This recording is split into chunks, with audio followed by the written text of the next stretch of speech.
қалайсың? Сәлем. Бәрі дайын, тұтқын қайда?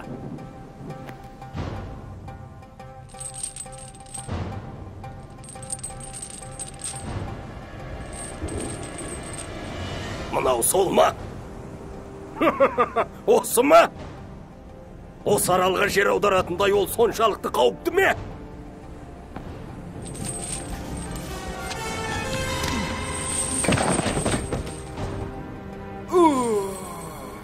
Римдіктердің естері дұрыс па?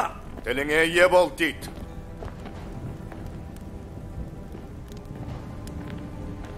Алло, ол не істеп қойған? Dominus et Deus. Не? Dominus et Deus. Тәңір ие. Император Домициан өзін осылай атауды талап етеді. Сонымен? Тек бір ғана Құдай бар. Мен соған қызмет етемін. Сөйтіп оны осында жіберген бе? Императорды Құдай деп атамаған үшін? Оны неге өлтірмеген? Өлтірмек болған.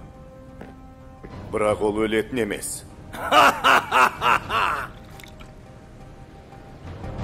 Не айтпақшысың сонда? Айтып тұрмын ғой. Шал еш өлер емес. Ол әйгілі мәсіхші. Басқаларды өз құтқарушысының соңынан еруге үгіттейді. Иса Мәсіх, Құдай ұлы. Оған ескерту жасады. Қамады. Және қайнап тұрған суға лақтырды. Қайнаған суға? Е. Бірақ. Мәселе сонда. Қайнақ судың еш зияны жоқ. Сандырақ. Сенбейсің бе? Онда не үшін келдік? Ол өзінің Иса Мәсіхінен бас тартпайды. Және ол туралы уағыздауын тоқтатпайды. Бас тарту? Иса мен үшін және біздің бәріміз үшін өз өмірін қиды. Ол бізді Құдайға әкелу үшін күнәларымыздың құнын өтеп, айқышта өлді. Ол қайта тірілді. Ол тірі. Ол бізді өзінің куәгерлері болуға шақырды. Оның сөздері өмір және қуаныш сыйлайды. Бұл тамаша шындықты өзгелерге жеткізбей тұра алам ба? Жоқ, ешқашан. Алжыған ақымақ, саған бұдан қандай пайда болады дейсің? Бұл жерде азап тартқанша қарттықтың рахатын көріп өмір сүрсең болмас па еді? Солай ма, Пало? Сен жауынгерсің. Дәл солай, шал. Адал жауынгермін, және қашанда солай болам. Онда сен өзің сенген нәрсені қорғаудың не екенін түсінесің. Осы аралда Мәсіх үшін бұғауда отыру маған үлкен құрмет. Ал саған ше, империя үшін осында болу саған құрмет пе? Ха! Я, тип, ол сені тығырыққа тіреді. Шынымен де оның несі ауысқан екен? Бірақ, шал, сен оны қайдан білесің? Әлгі Исаның өз айтқандай қалай еді? Құдай ұлы ма?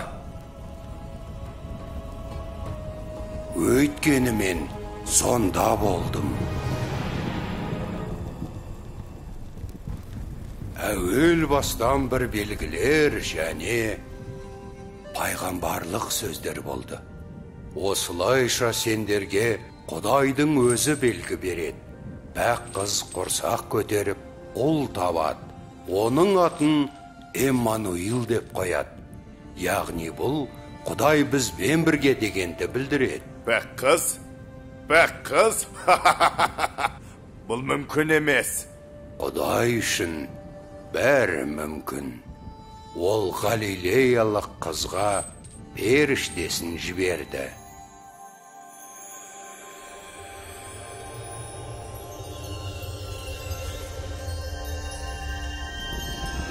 Сәлем саған, Құдай жарылқаған жан. Не? Сен? Сен кімсің? Қорықпа, Мариям. Саған Құдай рахымын түсірді. Енді құрсақ көтеріп ұл табасың. Оның атын Иса деп қоясың. Ол өте мәртебелі болып, Құдай тағаланың рухани ұлы деп аталады. Оның патшалығының шегі болмайды. Бірақ бұл қалай болады? Менің күйеуім жоқ қой. Саған киелі рух қонады. Сондықтан да сен табатын келі бала Құдайдың рухани ұлы деп аталмақ. Пайғамбарлық орындалып, дүниеге сәби келді. Мәриямға және нәрестеге қамқор болу үшін Құдай Жүсіп атты жақсы адамды таңдап алды. Нәрестені жек көріп, оған зұлымдық жасағысы келген адамдар да болды.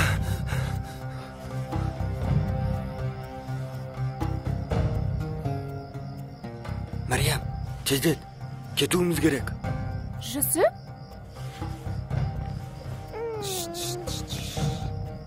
Не болды? Не істеп жатырсың? Нәресте. Оған қауіп төніп тұр. Олар балалар емес пе? Сонда не істеуім керек? Мен Израильдің, Яхудилердің патшасымын. Және патшалығымды ешкіммен бөліскім келмейді. Бұл жай ғана пайғамбарлық. Оның орындалмауы да мүмкін. Онда не айтылған? Бірақ сен, Бетлехем, мыңдаған өзге яхудилердің арасында болымсыз болсан да, Израильді басқарушы сенен шығады.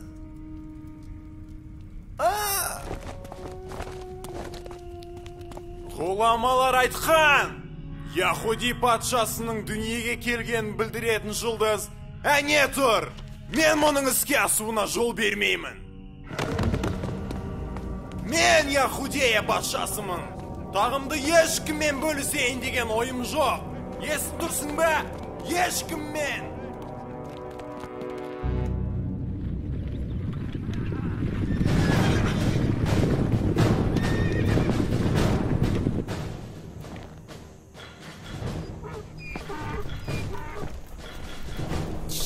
Менің кішкентай Исам. Тезірек.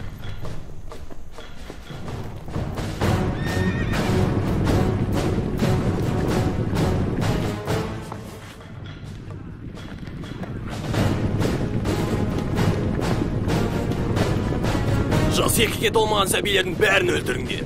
Ешкімді аямаңдар.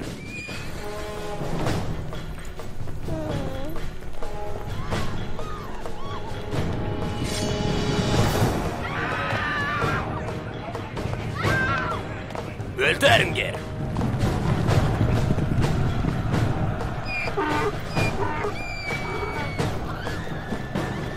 Олар Мысырға қашып кетті. Және Ирод қайтыс болғанға дейін сонда болды. Кейін олар Исраильге қайтып оралды. Иса жасы 30-ға толғанға шейін ата-анасымен бірге тұрды. Әлгі жақия шомылдырушы өзін кім деп атайды? Біз дәл осыны анықтап, бұл туралы бас діни қызметкерге баяндауға тиіспіз. Мына ақмақтардың бәрі оның жанына жиналып алды. Қараш, есі ауысқан біреудің жанына жиналғанша ғибадатханаға бармай ма? Тәубеге келіңдер, себебі Құдай патшалығы орнайтын кез жақындап келеді. Тәңір иеге жол дайындаңдар. Қара, олар тағы да келіпті. Баяғы сұрақтармен келген болар. Бізге көмектесші, құтқарылу үшін не істеуіміз керек? Тәубеге келіңдер, құтқарылуды қалайтын болсаңдар, жазбаның бұйрығын орындаңдар. Жаратушыға жол дайындаңдар. Түзу қылып оған жол салыңдар. Құтқарылуымыз үшін не істеуіміз керек? Мұсаның заңын орындаңдар. Ей, ұлы жыланның ұрпақтары! Біз бе? Тәубеге келіңдер! Сен бізге айтып тұрсың ба? Тәубеге келу? Мұсаның заңдарын біз сендердің кез келгеннен артық ұстанамыз. Сонда не үшін тәубеге келуіміз керек? Сендер Ибраимның ұрпағы болғандықтарынан ғана келешектегі қаһарлы жазадан құтыламыз деп ойлайсыңдар ма? Сендерге айтамын, Құдай мына тастардан да ұрпақ жасап бере алады. Жетеді. Шыныңды айт. Сен мәсіхсің бе? Бізді құтқаруға жіберілген құтқарушы сенсің бе? Мен айдалада Құдайға жол дайындаңдар деп айтатын хабаршымын. Мен сендерді шомылдыру рәсімінен өткіземін. Ал менен кейін келе жатқанның құдіреті менен күшті. Мен оның кебісін әперуге де жарамаймын. Мен сендерді суға шомылдырамын. Ал ол сендерді киелі рухпен және отпен шомылдырады. Осы жеткілікті. Тіпті шамадан тыс деуге болады. Сен маған келдің бе, Иса? Жоқ. Қайта мен саған баруға тиіспін. Жоқ, бұл Құдайдың еркі. Біз оны орындауға тиіспіз.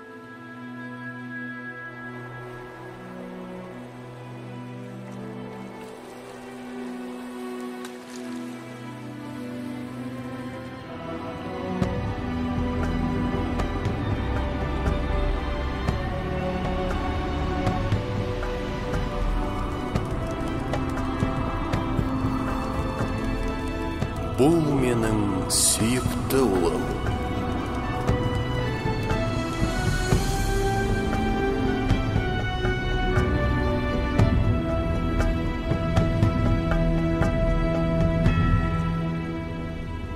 Шомылдыру рәсімінен өткеннен кейін ол оңашада мінәжат етіп, ораза ұстау үшін айдалаға кетті. Иса 40 күн болып ораза ұстады. Оның тәні әлсіреді, бірақ рухы күштеді. İsa!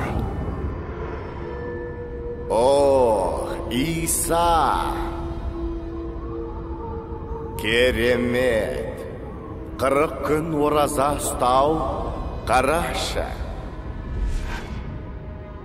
Тәбет шақырама?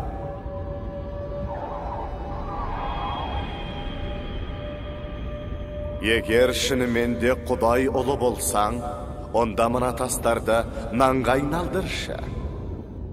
Қарныңды тойдырып ал. Бұл сенің асқазаныңның ауруын басады. Қарныңды тойдырып ал.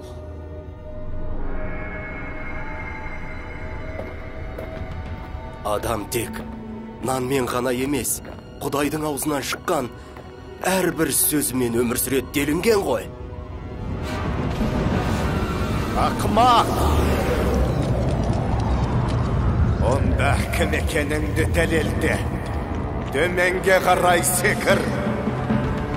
Періштелеріне аяғыңды тасқа соғып алмауың үшін сені қолдарына көтеріп алып жүруді бұйырат деп жазылған ғой. Сондай-ақ Құдай емді еркінсіп сынама деп те жазылған ғой.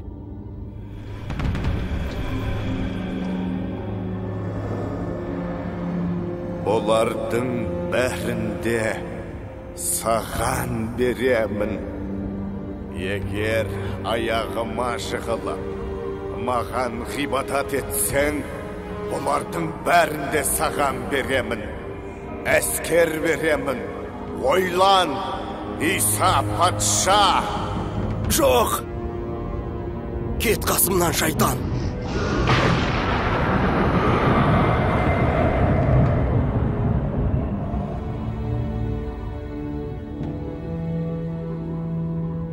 Мен тек Құдай иеме ғана тағзым ететін болам. Тек жалғыз соған ғана қызмет етем.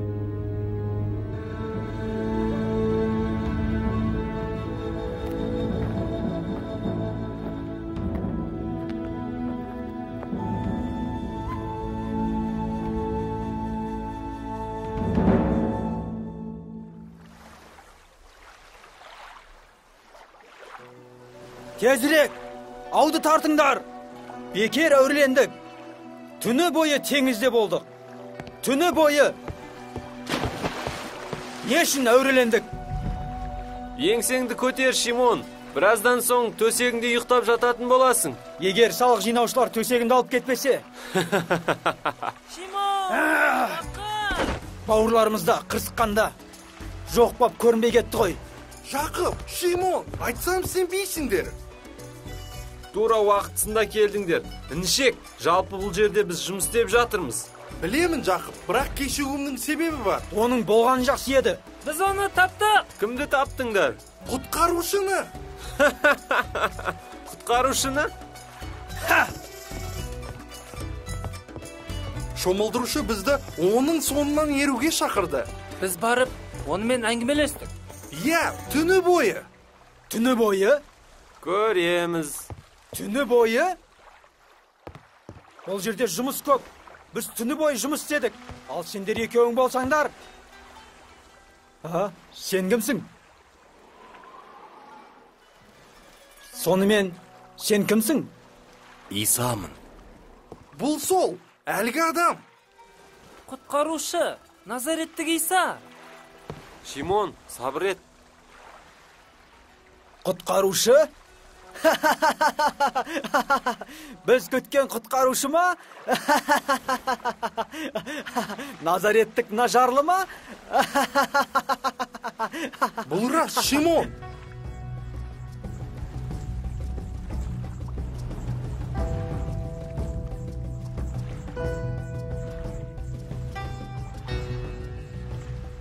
Қайықпен әрірек барыңдар. Не? Не үшін? Сендерге балық керек пе? Мен шықпаймын. Біз түнімен еңбек еттік. Ештеңе ұстай алмадық. Мен...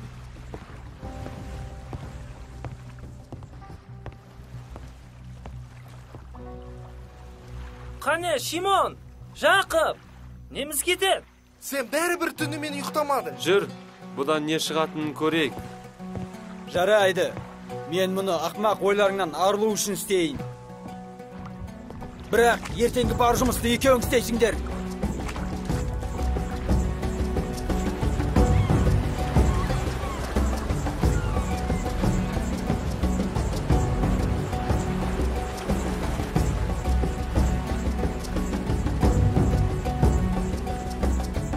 Ауларыңды мына жерге салыңдар.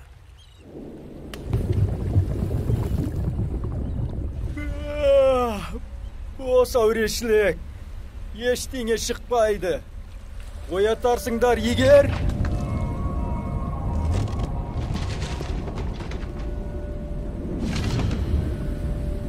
Шимон!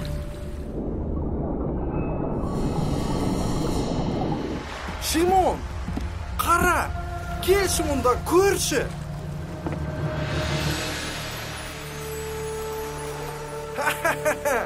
Кел, бізге көмектес. Өте көп! Оу, жыртылатын болды, бізге көмек қажет. Қайық, тағы бір қайға келіңдер. Ием, тәңірім.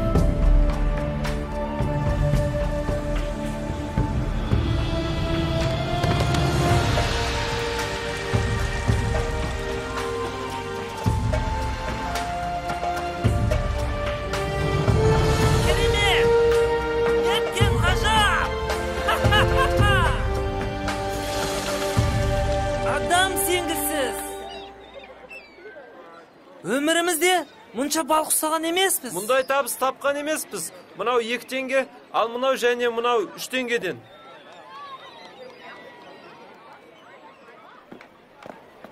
Ұстаз, өтінемін. Маған жақындамашы. Мен күнәһар адаммын. Қорықпа, Шимон Петр. Соңымнан ер. Бұл нені білдіреді? Соңымнан ер, Петр.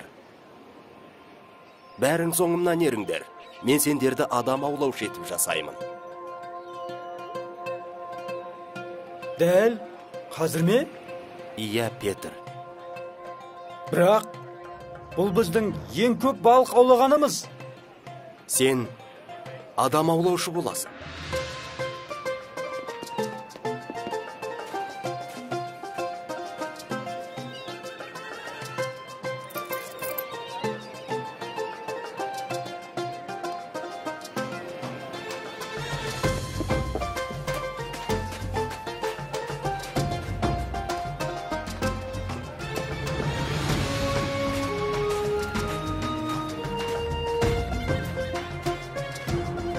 Біздің шаруамыз құрайтын болды.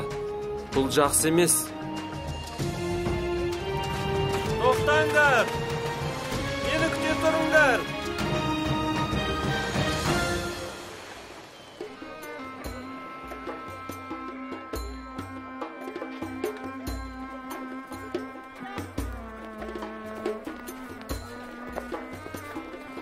Бұл Шимонның үйі ме?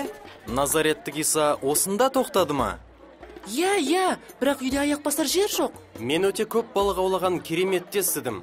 Және су шарапқа айналған дей ме? Иә, мен де бұл туралы естідім. Тағы да Иса жыны бар жігітті азат етіпті. Иә, нағыз кереметтің өзі. Мен де сол жерде болып, бәрін өз көзімен көрдім. Тағы да мен оның Петрдің енесін сауықтырғаны жайлы естідім. Бейшара әйел төсекке таңылып жатушы еді. Ал қазір ол да осы жерде жүр.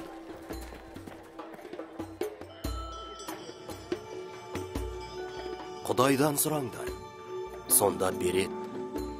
Іздеңдер, сонда табасыңдар. Есікті қағыңдар, сонда ашылады. Себебі сұрай берген әркім алады. Іздей берген табады. Қағып тұрғанға Құдай есік ашады. Жай ғана сұрасаң болды ма? Иә, жай ғана сұра, сонда аласың. О, жоқ! Жоқ! Сендер не істеп жатырсыңдар? Шатырым! Сендер менің шатырымды қираттыңдар! Өтінем, көмектесіңізші. Маған көмектесіңізші.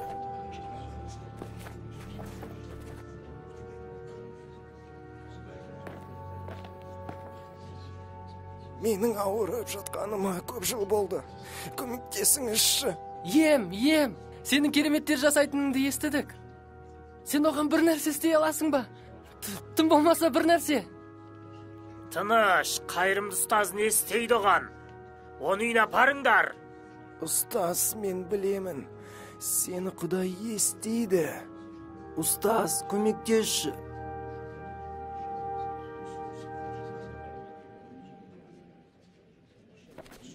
Бәрі жақсы. Сенің күнәләрің кешірілді. Оның күнәларын кешірілгенін айтты ма?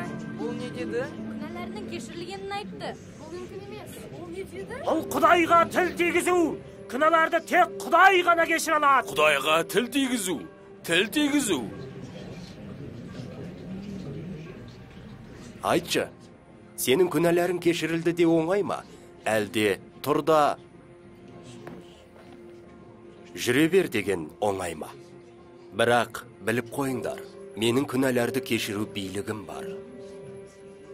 Тұрда төсенішіңді алып жүре бер.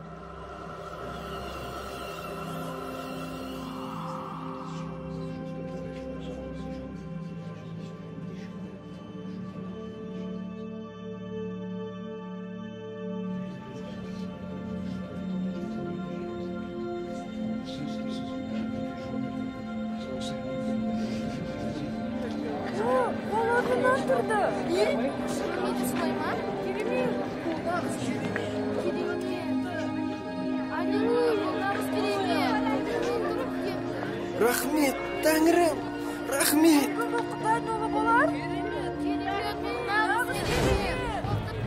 Бұл керемет, нағыз керемет.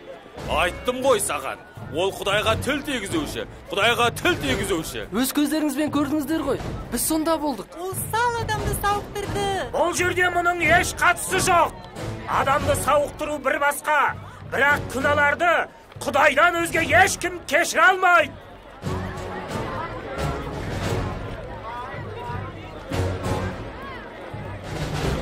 Құдайға тіл тигізуші, қалай ғана батылы барды, қалай ғана. Уақыт келді. Аспан патшалығы арамызда. Күнәләрің кешірілген жайлы ізгі хабарға сеніңдер. Ол әр қайсыңызға қатысты. Ол бәрімізге ортақ.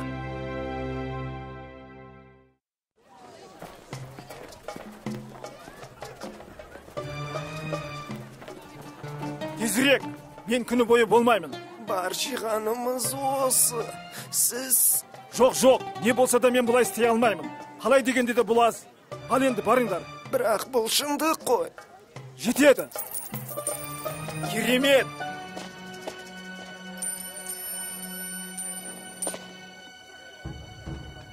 Бұл.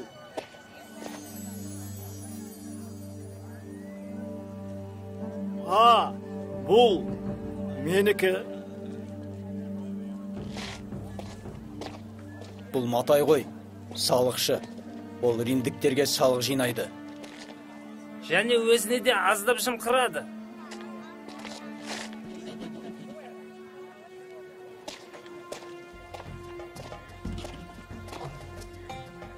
Адамдар сені жақтырмайтын секілді. Ха, ондайлар бар, бірақ саған бәрібір секілді болып көрінеді. Әрине жоқ. Ей, Матай! Та бір жұтым шарап. Болды, жетеді саған.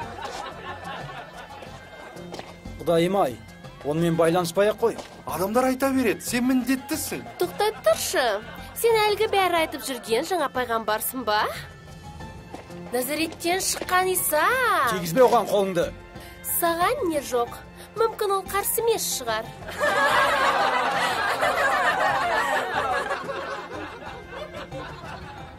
Сенің кім екеніңді білемін. Науқасты қалай сауықтырғаныңды көрдім. Күнәлардың кешіретіні жайлы айтқандарыңды да естідім. Мен сені Құдайдың жібергеніне сенемін. Онда соңымнан ер.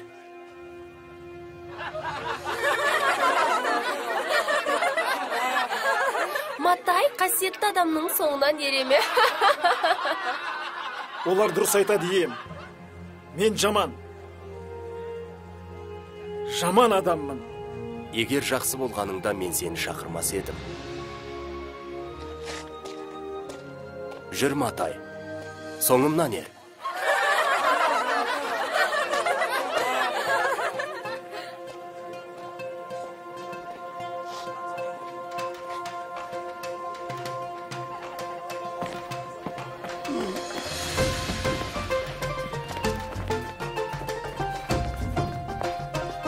Бұл туралы сен не ойлайсың? Ұмытып қалдың ба, Шимон? Иса көлге ау салуды бұйырды. Және содан кейін қайғымыз балыққа толды. Содан соң аулаушы екенімізді айтты. Адамдардың? Сен және мен сияқты адамдарды, тіпті салық жинаушыларды бәрін аулайтын боламыз. Өмір бұрынғыдай болмайды. Шимон, бұрынғыдай болмайды.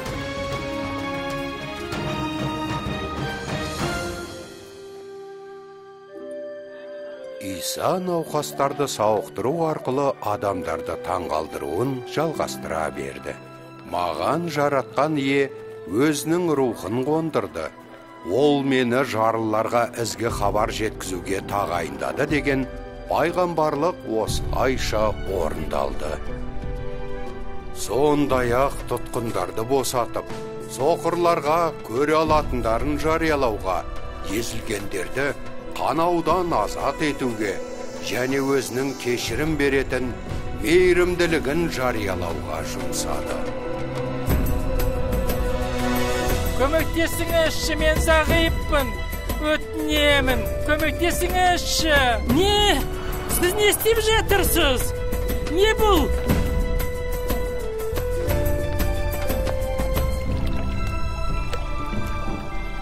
О, мен көремін. Көретін болдым. Мен көре аламын. Не? Мен көре аламын.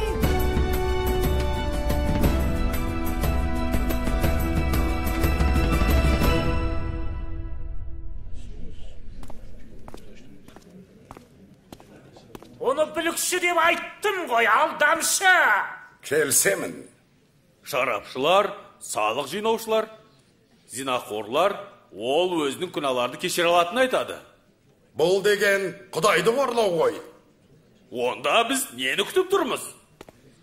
Біз Мусаның заңын ұстанушылармыз. Бұл иесіздікті тоқтату біздің парызымыз. Әрекет етуіміз керек. Бірақ сендер оның кереметтерін көрдіңдер ғой. Ол науқастарды сауықтырды, тіпті өлгендерді қайта тірілтеді. О, қойыңдаршы. Науқас жігіттің жағдайы жақсарыпты. Және бізде өлген адам қайта тіріліпті. Адамдар не айтпайды. Бірақ бүгін Зағиптың көзі көріп кетті ғой. Осы ғибадатханада, бәріңнің көз алдарыңда. Немесе солай деп айтады. Осы кереметтердің шынайы екеніне қалай көз жеткіземіз? Нүкеден мырза, міне, мына адам. Бұл керемет деп тұрмын ғой. Адамдарды мұнда не үшін әкелген? Түсіндіруге рұқсат етіңіз, өтінем. Айтыңызшы, бұл сіздің ұлыңыз ба? Иә. Ол не, зағип болып туылды ма? Дәл солай. Енді ол қалай көріп кеткен? Біз білмейміз. Ол ержеткен бала ғой. Өзінен сұраңыздар. Өзіңді қорғау үшін не айта аласың? Мен көре аламын. Мен көрдім. Ол пайғамбар. Ол мені сауықтырды. Бұл шындық. Бұлай тұр. Егер сен көре алатын болсаң, бұл сен айтып отырған адамның емес, Құдайдың әрекеті. Себебі біз ол адамның күнәһар екенін білеміз. Күнәһар? Ол күнәһар ма, жоқ па, білмеймін. Бар білетінім, мен өмір бойы зағип едім. Ал қазір мені көремін. Бұл қалай? Ол мұны қалай істейді? Мен білмеймін. Мен оны табатымызға сенімдемін. Сіздер оның соңынан ергендеріңіз келе ме? Жоғал!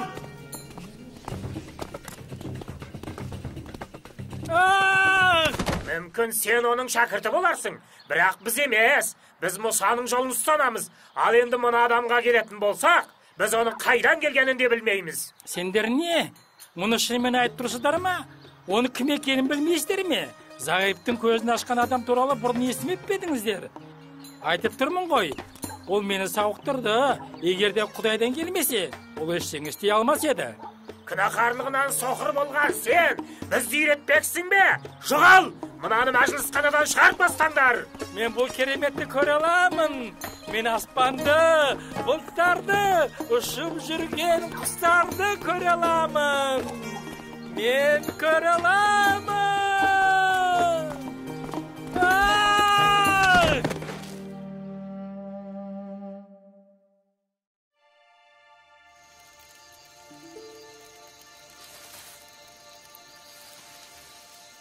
Иса сонда түнімен болды ма? Иә, мінәжат етті. Сағындың ба? Неге? Қайықты, Галилеяны. Кейде отбасымды сағынамын.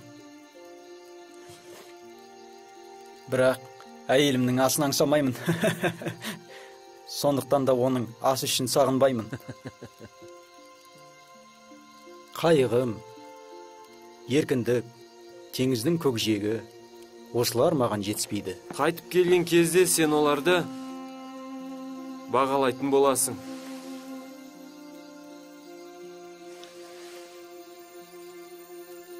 Біз қайтып оралмаймыз.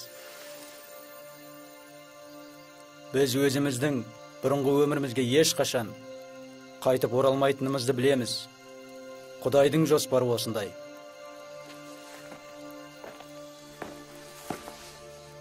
Мен сендерді сапарға аттандырамын.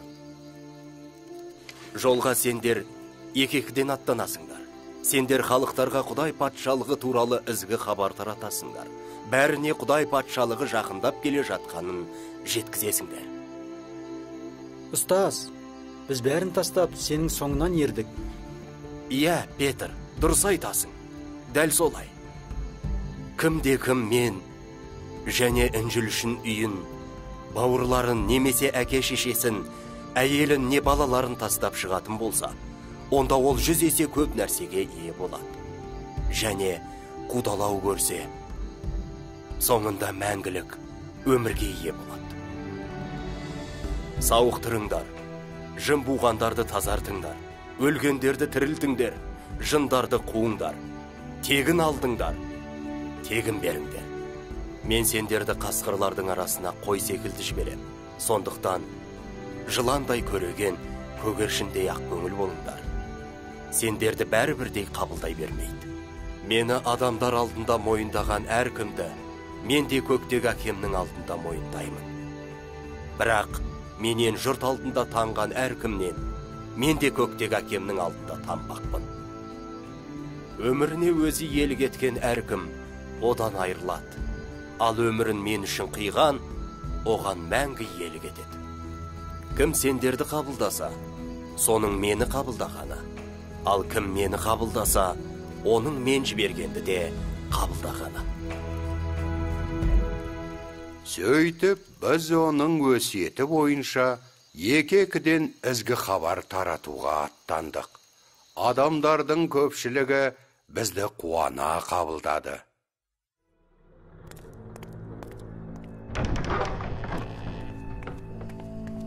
Адамдар Галилеядан, Иерусалимнен, тіпті Иорданның арғы жағынан келіп жатыр. Бүкіл дүние жүзі Назареттік Исаның соңынан еріп жатқандай. Сен мұны енді ғана байқадың ба? Енді не істесек екен? Соны ойлап тұрмын. Бізге қол қусырып қарап отыруға болмайды. Зира мырза. Не болды? Не? Мәжіліс болып жатқанын көрмей тұрсың ба? Не боп қалды? Мазалағаныма кешіріңіз. Адамдар бір әйелді зинақорлық үшін қылмыс үстінде ұстап алыпты да, осында алып келіпті. Онда не тұр екен? Заңды білесің ғой. Оны тас атып өлдірсін. Жақсы. Сонымен мұна Исаға не істесек екен? Соның кесірінен адамдар біздің ықпалымыздан шығып барады. Бізден кетіп барады. Тоқтаңдар, кері қайтыңдар. Сен қайда кеттің? Бұл өте маңызды. Зинақор әйел, оны осында алып келіңдер. Бұлай етсекші. Аузыңды сәл жаба тұрш. Менде бір ой бар. Кеттік. Көңілдерің тыныштықта бат, себебі жүктейтін міндеттерім жеңіл.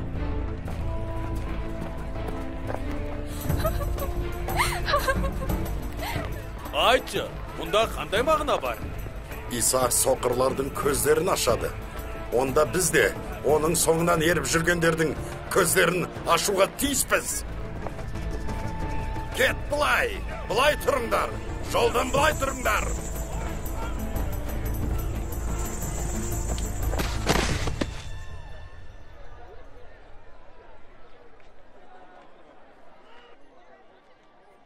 Ұстаз, мына әйел. Оны қылмыс үстінде ұстадық. Ол зинақорлық жасады. Сен білесің ғой, Мұсаның мұндайларға не істеуді өсиет еткен, олар таспен атуды бұйырды. Сонымен ұстаз, сен не айтасың?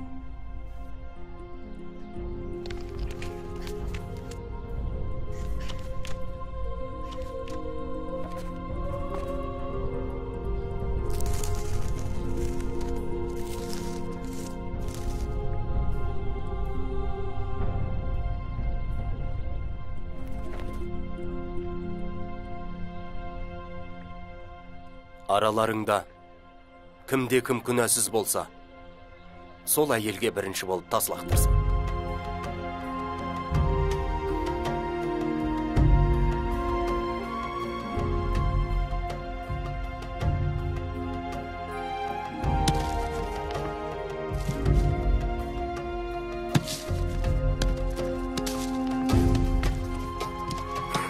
Тездетіңдер.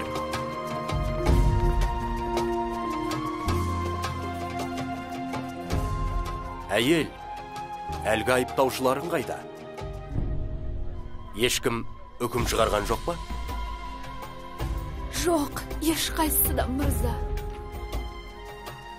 Мен де саған үкім шығармай. Бара бер, бұдан бұлай күнә жасама. Рахмет.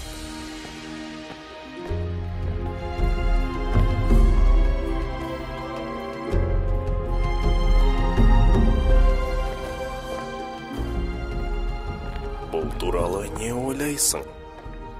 Бұл туралы не ойлайын?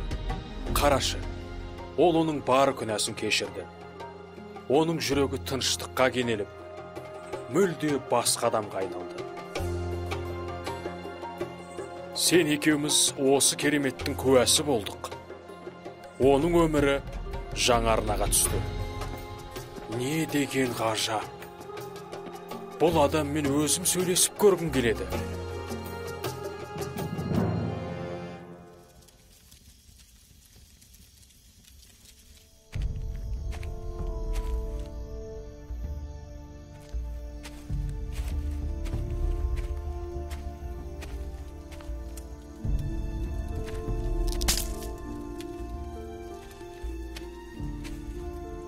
Никодем мырза?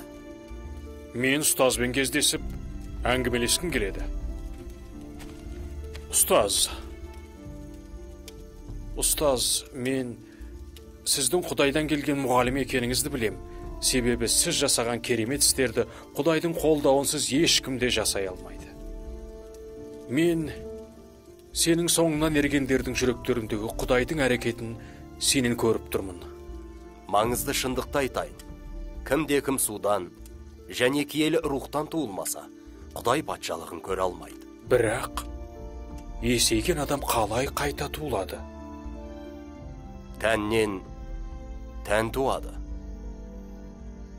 Рухтан рух туады. Бірақ бұл қалай болады? Сен Исраилдің дін мұғалімі бола тұра осыны білмейсің бе? Никодем, саған өз жүрегіңде жоғарыдан қайта туылу қажет.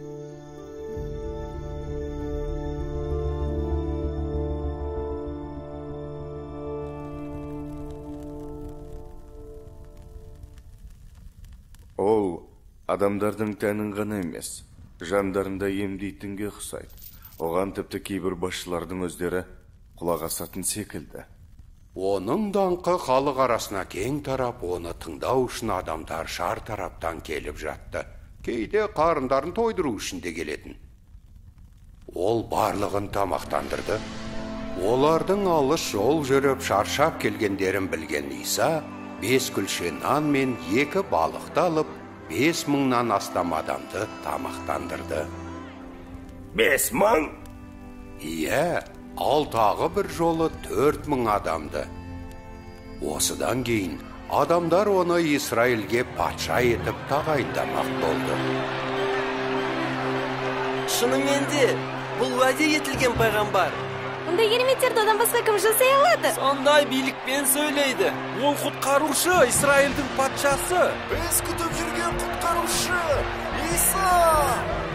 Шәкірттерінің көбі бұл ойды қуана қабылдады. Құтқарушы патшамыз! Ем, біз Иерусалимге баруға тиіспіз. Сенің атағың барлық жерге таралды. Иә, біз Иерусалимге барамыз. Тамаша! Сол жерде мен көп азап шегуге тиіспін.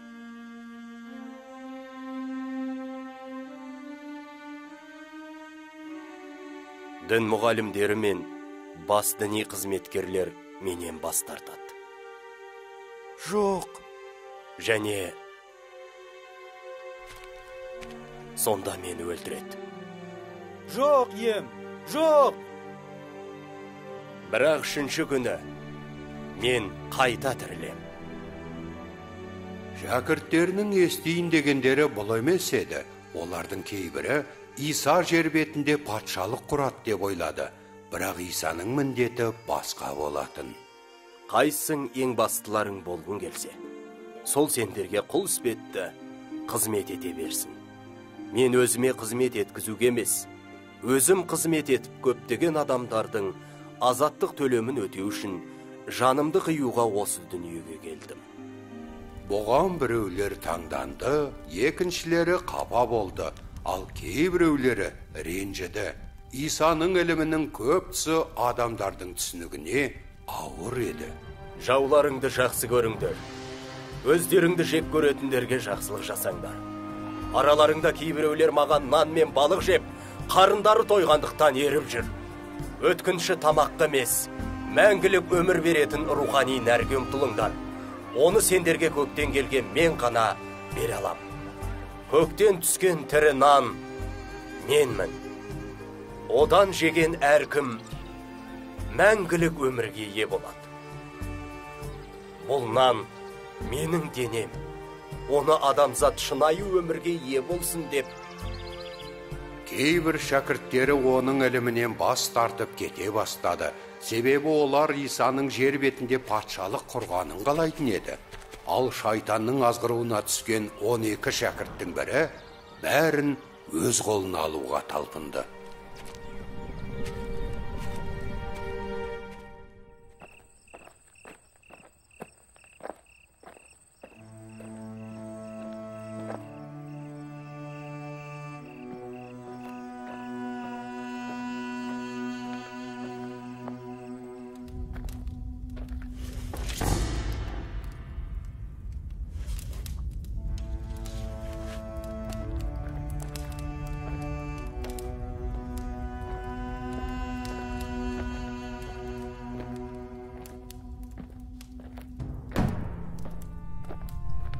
Онда келістік. 30 күміс теңге. Исаны мен сендерге ұстап беремін.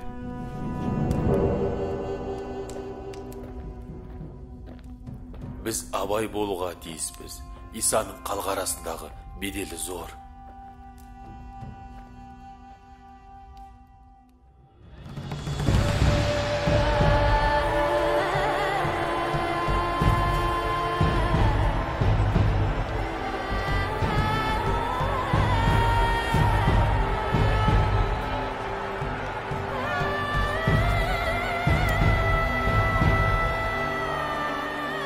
Халықты оған қарсы қоюға болатындай қолайлы жағдайды күтуіміз қажет.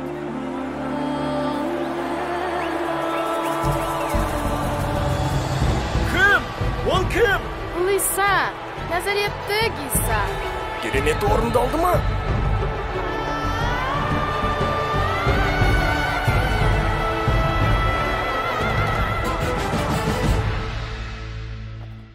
Сорлылар, ол сорлыларды жұбатуда. Және де оларға шабыт беруде.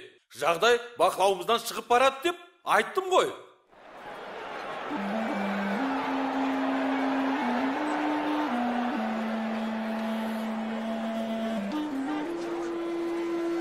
Бұл тауарың өз ақшасына тұрмайды. Не ал, не жүре бер. Сұмдық қой. Бұл 2 теңгеге татымайды. Айттым ғой, ақшаң жоқ, құс та жоқ, құдаларың үшін құрбандық та жоқ. Келесі. Тезірек, әрекет жасау қажет. Бірақ мен көгершіндерімді құрбандық үшін әкелдім ғой. Мен оларды сатып ала алмаймын. Құрбандық шалуға рұқсат етілетін жануарлар осында сатылады. Не үшін? Өйткені парыз жылдар солай деді. Ал енді ақшаңды төле.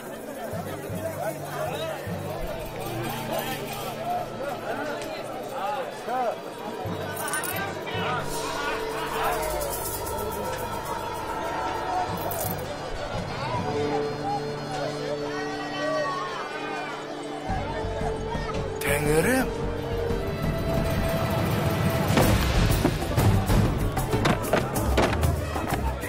Неліктен? Неге бұлай істедіңдер? Әкемнің киелі үйін сауда орнына айналдырмаңдар. Бұл сыйыну үйі.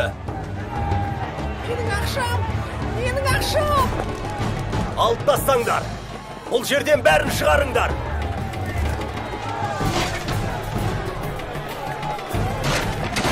Қалай ғана сендер киелі үйде адамдар арқылы пайда көресіңдер.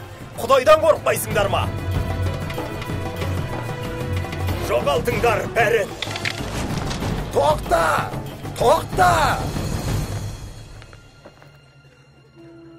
Мұнда не болып жатыр? Не? Киелі жазбаларда менің киелі үйім мінәжат ететін үй. Ал сендер оны қарақшылар ордасына айналдырдыңдар. Назареттік Иса! Сен мұны қандай билігіңе сай істеп жатырсың? Қандай? Мына ғибадатхананы қиратыңдар. Мен оны 3 күнде қайта тұрғызып берем. Не? Бұл ғибадатхана 46 жыл бойы салынған. Ал сен 3 күнде қайта тұрғызбақсың ба? Ақмақ. О, қасірет. Қасірет сендерге парызшылдар. 200-ділер. Сендер әктелген молаларға ұқсайсыңдар. Сырттарыңнан әдемі болып көрінесіңдер. Бірақ іштерің өліктердің сүйектері мен шіркке тола. Қасірет сендерге. Өздеріңнің заңдылықтарың мен адамдарды Құдай патшалығына кіргізбейсіңдер. Өздерің де сол заңдарды орындамайсыңдар. Ең маңызды адалдық пен мейірімділікке көңіл бөлмейсіңдер. Ей, Иерусалим-ай, пайғамбарлар тұратын, өзіне жіберілгендерді таспен атқылайтын, балапандарын қанатының астына алатын құс сияқты, мен де сенің халқыңды қанша рет жинамақшы болдым. Бірақ сендер оны қаламадыңдар.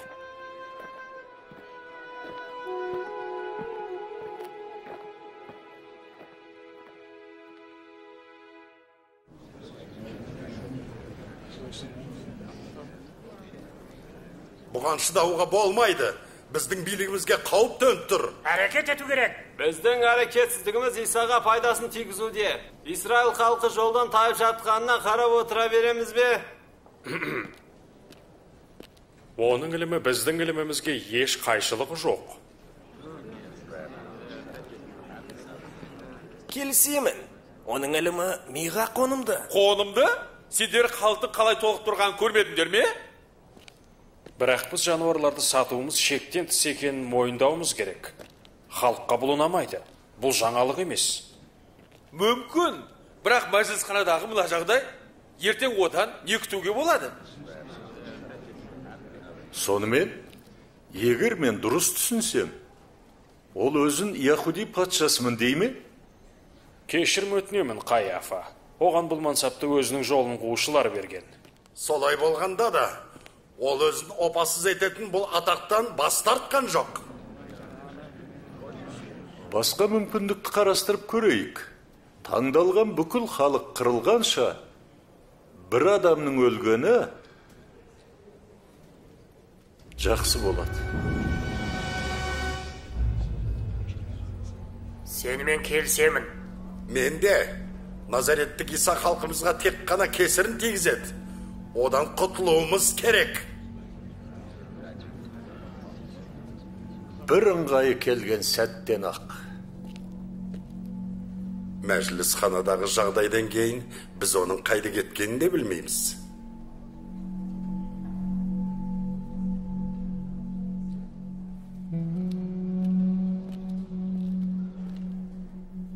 Бірақ оны тауып алатынымызға сенімдімін. Осы істі қолың ал.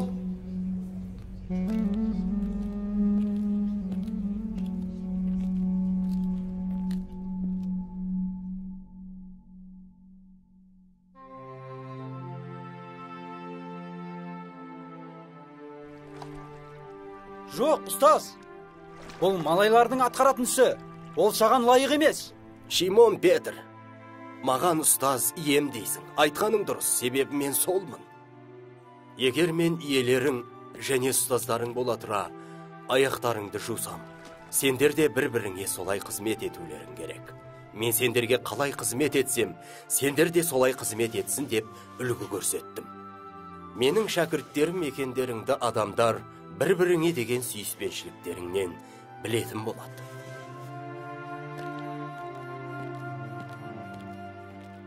Бүгін сендермен бірге екеніме қуаныштымын.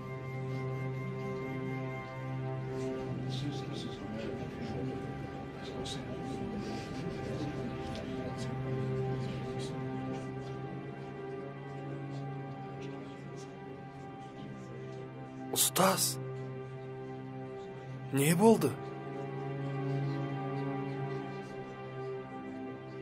Біреуің маған опасыздық жасайсың. Не? Ол не айтып тұр?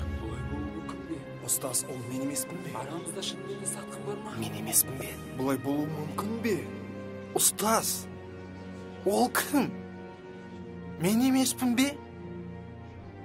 Мына нанды кімге берсем сол? Ол маған опасыздық жасайды.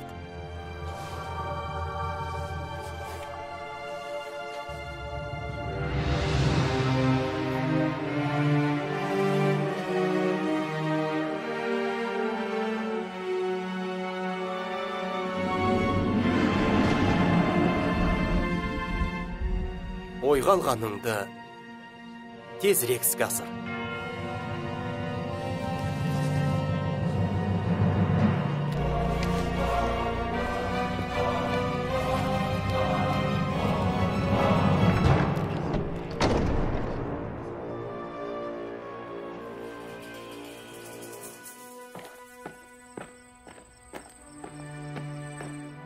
Алып, жеңдер. Бұл сендер үшін құрбан болған денем.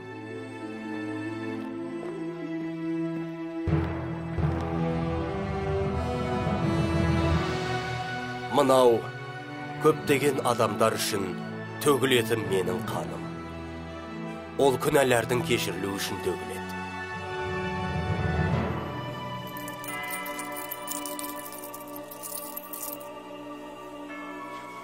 Сонымен, ол қайда?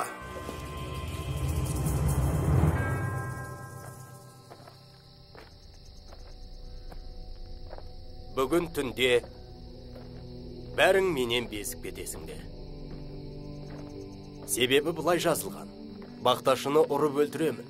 Сонда отарындағы қойлары бытырап кетеді. Бірақ қайта тірілгеннен кейін сендерді Галилеяда күтемін. Бәрі сізден безіп кетсе де, мен безіп кетпеймін. Ешқашан. Петр, Әзәзіл шайтанға сендерді сынақтан өткізуге жол берілді. Сенімің таусылмасын деп, сен үшін мінәжат еттім. Құдай жолына қайтқаннан кейін бауырластарыңның сенімін нығайтатын бол. Мен сіз үшін өлуге дайынмын. Петр, осы түнақ әтеш шақырғанша, сен менен 3 рет бас тартасың. Ешқашан! Ешқашан!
О, әкем,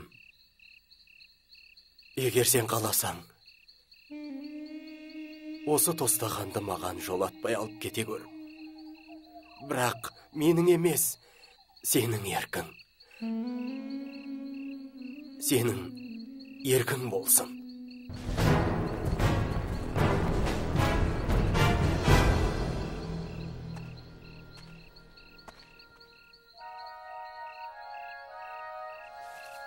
Ұстаз?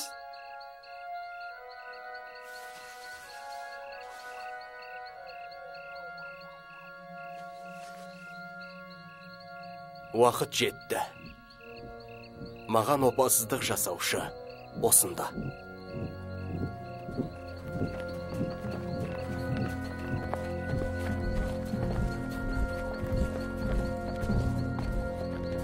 Не болды?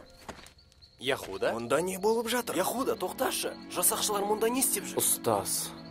Яхуда, мені сүйе тұра опасыздық жасайсың ба? Не болып жатыр? Иса, жоқ.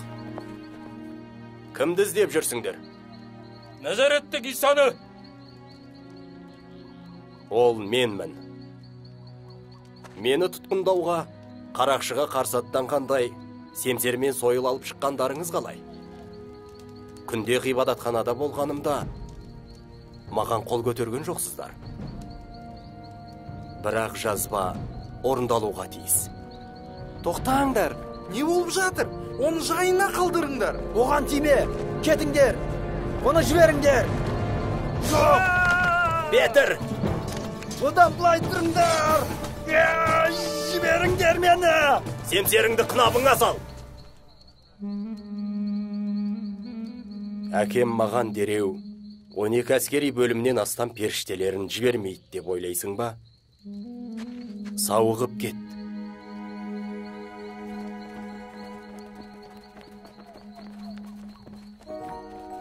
Иса! Иса!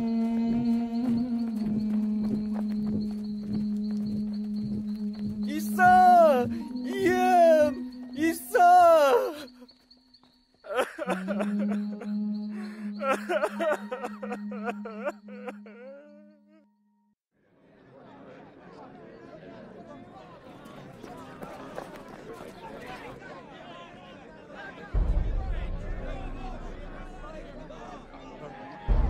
осында көт.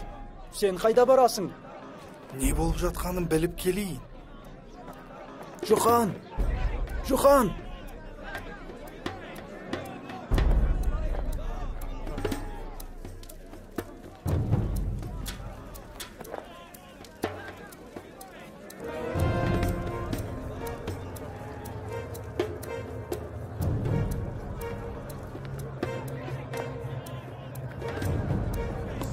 Яхуда!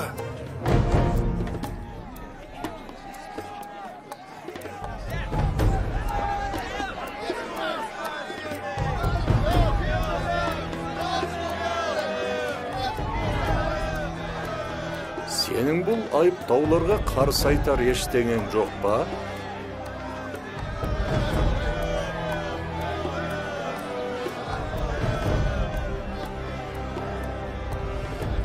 Жауап бер! Мен ғибадатханаларда ашық түрде уағыз айттым. Мен жасырын ештеңе жасаған жоқпын. Менен сұрама. Мені тыңдағандардан сұра.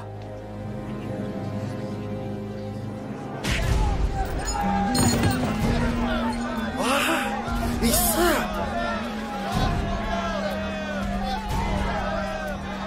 Бастығы қызметшіге бұлай жауап беруіңе кәтің қалай барады?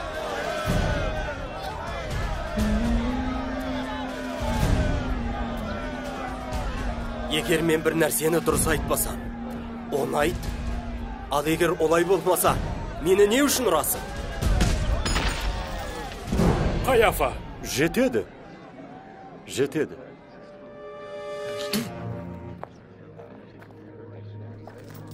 Келіңдер. Істің байыбына барайық.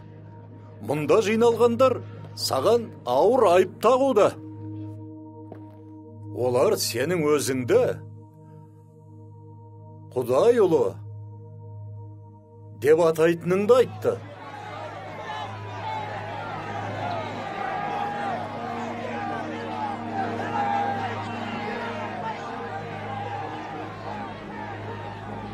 Турасын айт. Сен тірі Құдайдың ұлы Мәсіхсің бе? Бұл мен.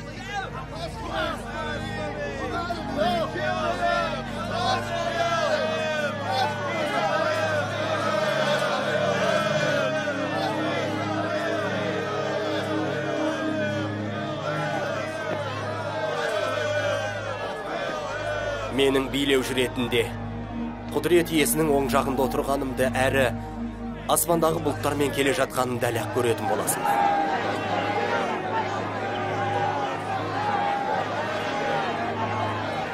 Тыныш! Тыныш!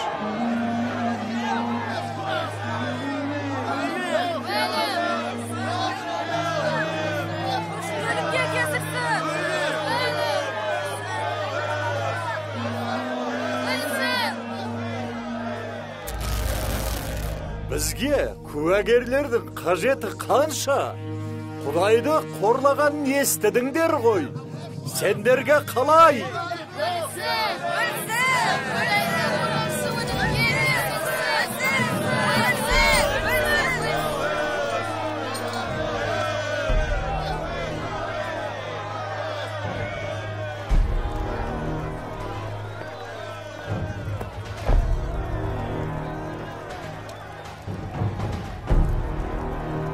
Тоқтай тұршы, сен оның шәкірттерінің бірі емес пе едің? Жоқ. Жоқ. Мен сені оның жанынан көргенмін. Шын айтам, мен бұған сенімдімін. Сен мені біреумен шатастырып тұрсың. Сол, сен Галилеял, әлгі Исаның шәкіртісің. Дәл өзі, бақшада онымен жүргеніңді көргем. Айтып тұрмын ғой сендерге. Мен бұл адамды білмеймін. Ант етемін. Мен оны білмеймін.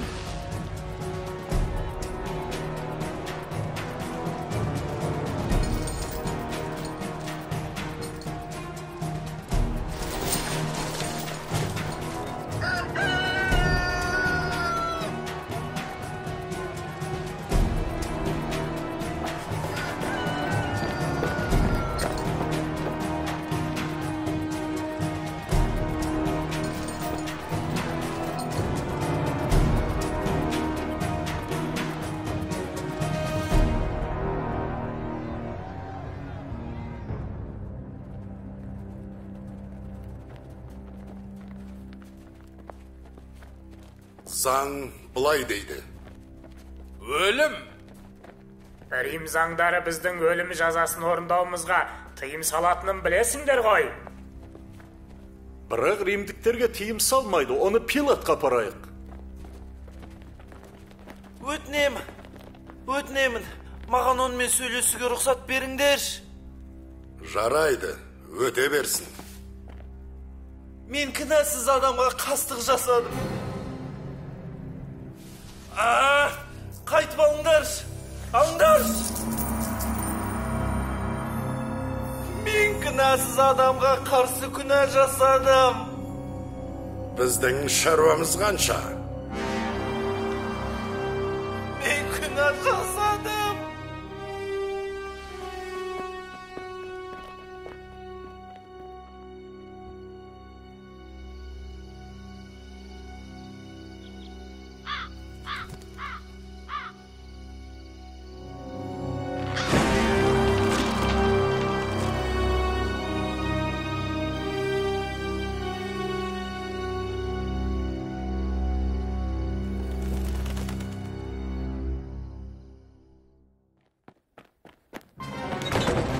Жохан!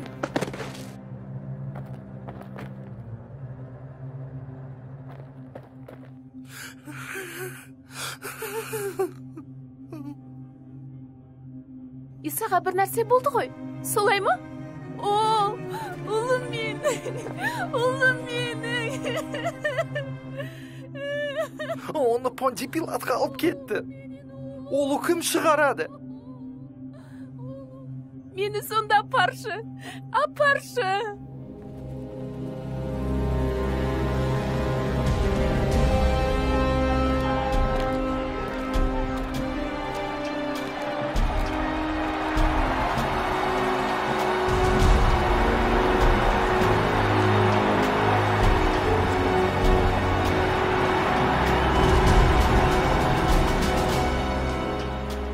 Сендер оны маған алып келіп, оның заңды бұзғанын айттыңдар. Мен оны тергеп, ешқандай кінә таба алмадым. Ал сендер оны жазалауымды талап етіп тұрсыңдар. Сол себептен ол жазаға тартылады. 38, 39, 40. Жіберіңдер оны. Алып жүріңдер, Пилат оны көргісі келеді. Тоқтай тұрыңдар, оның тәжін ұмыт кетпеңдер.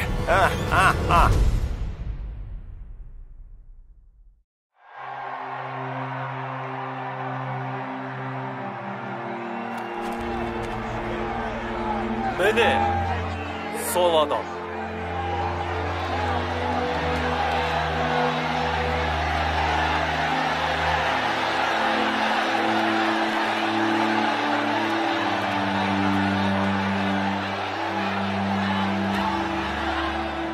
Олар неге сені соншалықты жек көреді? Әдетте, мереке кезінде біз тұтқындардың бірін босатамыз. Не дейсіңдер? Құтқарушы аталып жүрген Исаны босатайын ба? Иса! Әлде Барабаны ма?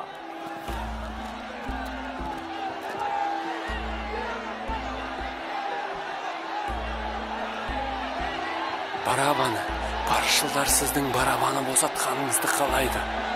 Барабаны, ұмытпаңдар, Барабаны босатқанын қалайды. Екеуінің қайсысын жібергенімді қалайсыңдар? Барабаны босатыңыз!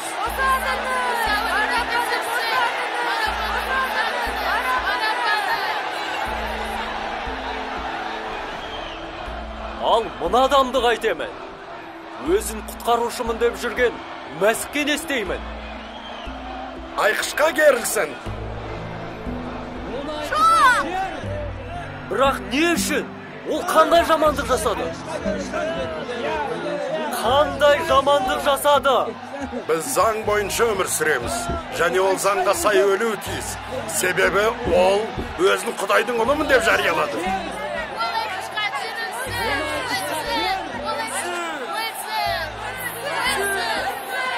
қайдан келдің?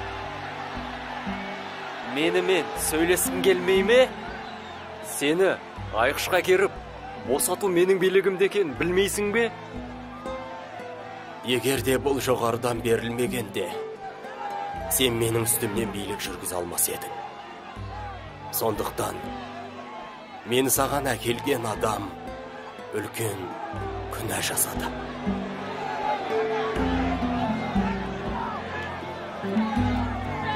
Айттым ғой, оның бойынан еш күнә таба алмай тұрмын. Ол өзін патшамын деп атайды. Сосын? Бізде Рим билеушісінен өзге патша жоқ. Және сен Исаның өзін патша деп жариялауы мемлекетке жасалған опасыздық екенін білесің.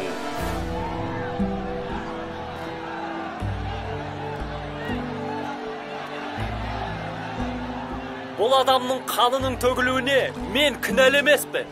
Себебі оның бойынан ешқандай күнә тапқан жоқпын. Естеріңде болсын, бұл әділетті адамның қанына мен кінәлі емеспін. Осыны ұмытпаңдар.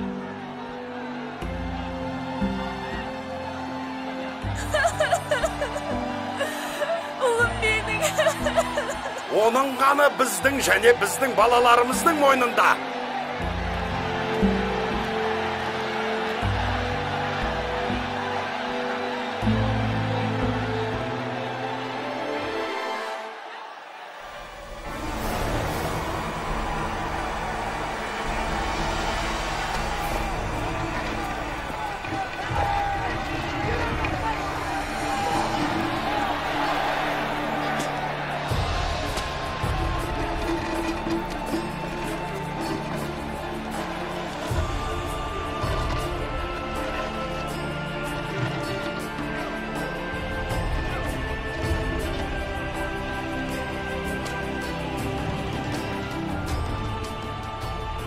Жазылған ғой. Оны адамдар менсінбей жалғыз қалдырды. Және көп қасірет шегіп жұртқа жиренішті болды. Алайда Құдайдың қызметшісі біздің күнәларымыз үшін түйреліп, біздің әділетсіз істеріміз үшін құртылды. Ал біз оны Құдай жазалап жатыр деп ойладық.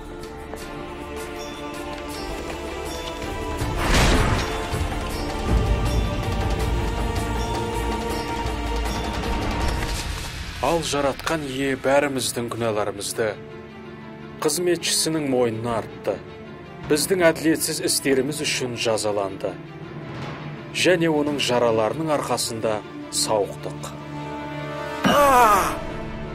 Біз сауықтық.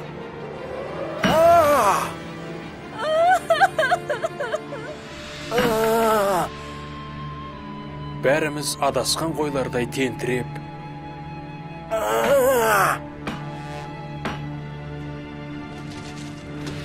өз бетімізбен жүрген едік. Ал жаратқан ие бәріміздің күнәларымызды оның мойнына артты.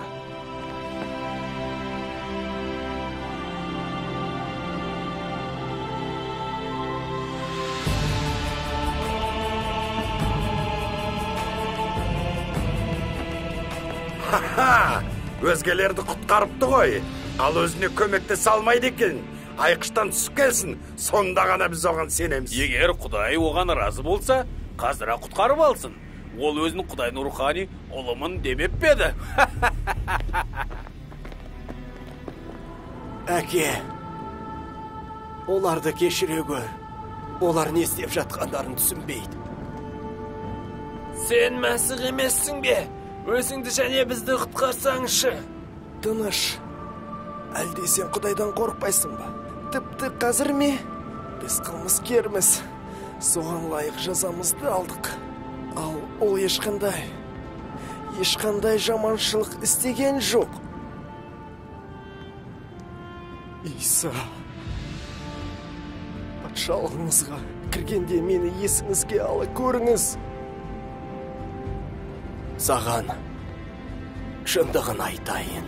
Бүгін ақ менімен бірге жұмақта боласың.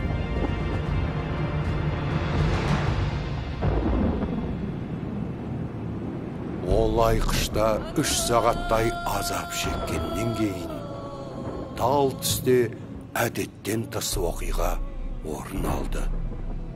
Бүкіл жерді 3 сағатқа дейін қараңғылық басып тұрды.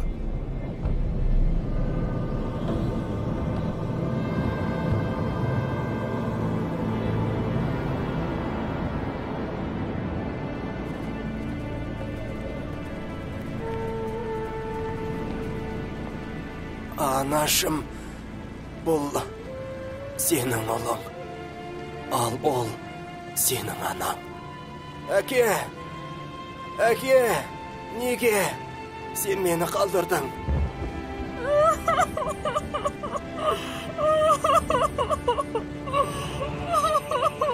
Орын дал да. Әке, сенің қолыңа рухымды тапсырамын.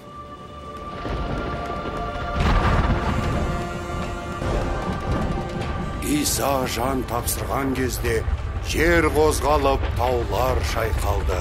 Киелидегі шымылдық қақ айырылып, екіге бөлінді.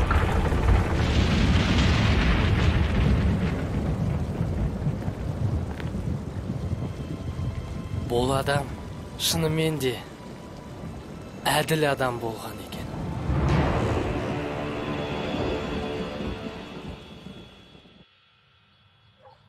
Әлгі алдамшы Иса тірі кезінде былай деп еді. 3-ші күні қайтадан тірілемін деп, алданып қалмас үшін қабір басына күзет қоюға және есіктегі тасқа мөр басуға бұйрық бер. Әйтпесе шәкірттер түнде оның денесін ұрлап әкетіп, халыққа Иса өлімнен қайта тірілді деп жүрулері мүмкін. Келісемін. Барып білгендеріңше күзетіңдер.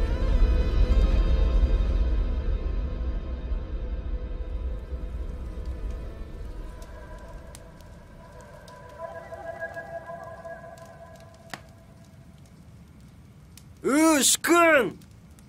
Оны еске салмашы. Бұл қабірді 3 күн күзетуге тиіспіз. Басқа өлген адамдарды күзетпейміз ғой. Ал мұнаны күзетуімізге тура келеді. Мұның бәрі адамдардың ол өліден қайта тіріледі деген соқыр сенімдерінің кесірінен. Адамдар қайта тірілуші ме еді? Біз дәл осы үшін шәкірттерінің бірі мәйітін ұрлап алып, содан кейін ол қайта тіріліп кетті деп жүрмеу үшін осында тұрмыз. Әрине, ешкім өліден қайта тіріле алмайды.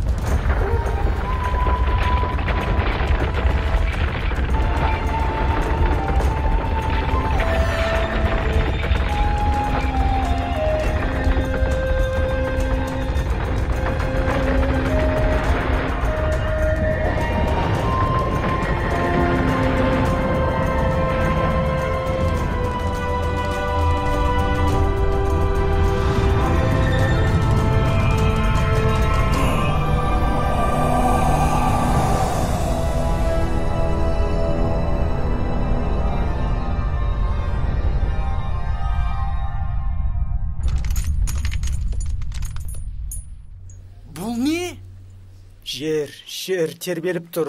Жер сілкініп жатыр. Мен білмеймін. Ұйықтамадың ба?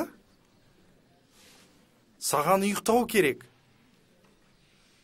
Маған тыныштық керек. Мен одан бас тарттым. Мен опасыздық жасадым. Біз бәріміз қорқып кеттік. Оған қалай ұялғанымды айтқым келеді. Өкініштісі,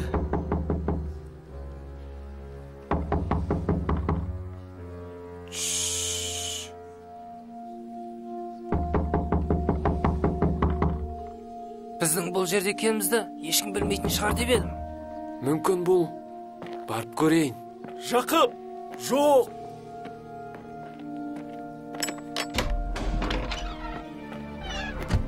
Мәриям! Мен оны көрдім. Кімді? Ұстазды.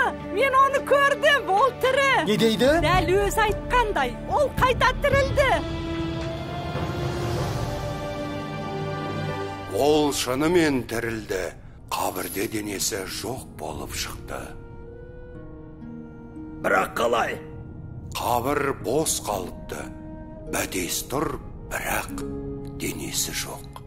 Иса жоқ болып кетіпті. Дәл сол күні Иса шәкірттерінің кейбіріне көрінді. Біз оны көрдік, сөйлестік. Айтып тұрмын ғой, бұл мүмкін емес. Мен оның қолдарынан шегелерінің орнын көрмесем, бүйіріндегі тыртығын қолыммен ұстамасам, оның тірілгеніне еш сенбеймін. Тыныштық болсын. Менің қолыма саусақтарыңды тигізіп қара. Ал енді қолыңды созып, алақаныңды бүйіріме қой. Және сенімсіз болмай, сенімді бол. Ем менің, Құдайым менің. Тома, сен мені көргендіктен маған сеніп тұрсың. Ал мені көрмесе де, сенетіндер бақытты.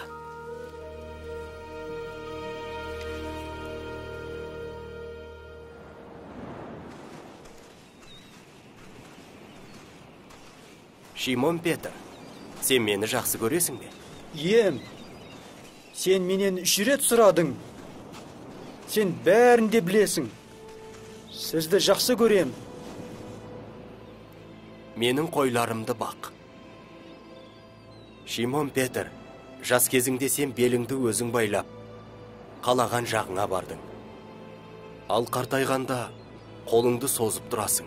Сонда басқа біреу беліңді байлап, барғың келмеген жаққа еріксіз ертіп кететін болады. Барасың ба, Петр?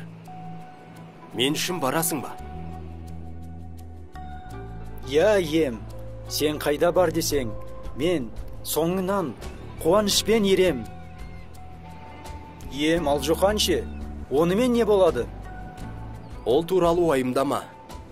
Егер қаласам, мен қайтып келгенше ол осында болады. Онда сенің не шаруаң бар? Мен жүрген жолмен жүр.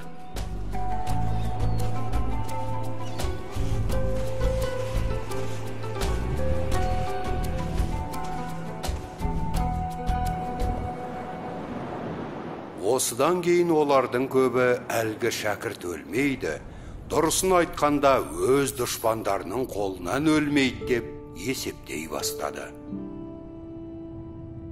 Сонымен бұл... Сен бе? Иә, ал қалғандары азапталып өлтірілді. Әрқайсысы Исаның хабарын басқа елдерге таратты, және олар Исаны танысын деді. Ол әрине олар үшін оңайға түскен жоқ. 12 шәкірттен жалғыз мен ғана қалдым. Оның сүйіспеншілігі мен кереметтерінің куәгерімін. Ол бізге былай деген еді. Барлық халықтарға барыңдар. Менің хабарымды жеткізіңдер. Кім мені қабылдаса, сол құтқарылады. Және мен оны қабылдап, жан дүниесінен орын аламын. Естеріңде болсын, мен бұл дүниенің ақыр соңына дейін, әр күні өздеріңмен бірге болам. Сонымен көрдіңдер ғой, өз көзіммен көргендерімнен қалай бас тарталамын. Жүрегімде мен мұның шындық екеніне, Иса Мәсіхтің менің және сендердің тағы бүкіл дүниенің күнәсі үшін өзін өлімге қиған Құдайдың рухани ұлы екеніне сенемін. Ол өлімнен қайта тірілді. Ал енді сендер осы оқиғаны естідіңдер. Осыған сенесіңдер ме?